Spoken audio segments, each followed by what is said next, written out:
Uncle తెలంగాణలో రేవంత్ రెడ్డి వచ్చి 2 ఏళ్ళు అయింది. మరి 2 ఏళ్లలో గమనించిన మార్పులు ఏంటి అసలు తెలంగాణ? చెప్తాడు పబ్లిక్ అంతా చూస్తే అయిపోయింది. ఏం వచ్చింది ఏమున్నది, పోయింది లేదు. ఏమున్నది, ఏ ప్రజలు వచ్చినా కానీ మనం చేసుకున్న కష్టం అయితే మనం చేసుకోవాలి, మనం చేసుకోవాలి, బతుకు మనం చేసుకోవాలి. ఇదివరకు లాగా లేదు ఇప్పుడు. అంటే బీఆర్ఎస్ నుంచి కవిత చూస్తే అసెంబ్లీకి కేసీఆర్ రాకపోతే దేవుడు కూడా కాపాడలేడు రాష్ట్రాన్ని అని అంటుంది. మరి నిజమేనా?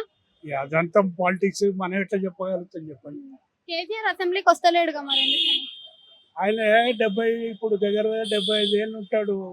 ఏజ్ని బట్టి కూడా ఉంటుందమ్మా. ఇప్పుడు ఆయన కొడుకున్నాడు, హరీష్ రావు ఉన్నాడు, వాళ్ళు ఉన్నారు కదా చూసుకుంటే వాళ్ళు అంటే జరుగుతుంది. హరీష్ రావే దొంగ అని చెప్తుంది కదా మరి కవిత. అవన్నీ పాలిటిక్స్ లా ఇవాళ వాళ్ళు కలుపుతారు, మళ్ళీ అందరూ ఒకటి కూడా నవ్వుతారు. మనం ఏం చేస్తాం చెప్పు, ఎవరి చేసేది ఏముంటుంది. అంటే ఇప్పుడు పాలమూరు రంగారెడ్డి ప్రాజెక్టుల గురించి మాట్లాడుతున్నారు కదా, మరి దాని డెవలప్మెంట్ ఏమన్నా మరి ఆచరణలోకి వచ్చే అవకాశం ఉందంటారు? ఎట్లా చెప్తాం చెప్పు, అది మనం చూడనప్పుడు ఎట్లా చెప్ప ఉంటుంది. అంటే ఇప్పుడు 5 లక్షల కోట్ల దాకా ఇన్వెస్ట్మెంట్ తీసుకొచ్చిండు రేవంత్ రెడ్డి. కానీ అది ఏమైనా చూస్తే చెప్తాం. ఇప్పుడు కాళేశ్వరం ఉందంటే చేసిండ్రు పోయినాం కాబట్టి చూసినాం చెప్తాం.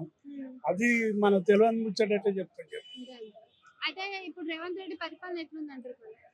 ఏం చెప్తామమ్మా, ఇక నేను ఏమంటాను, ఎవరి కష్టం వాడు చేసుకొని ఎవరిని బతుకోవాలి.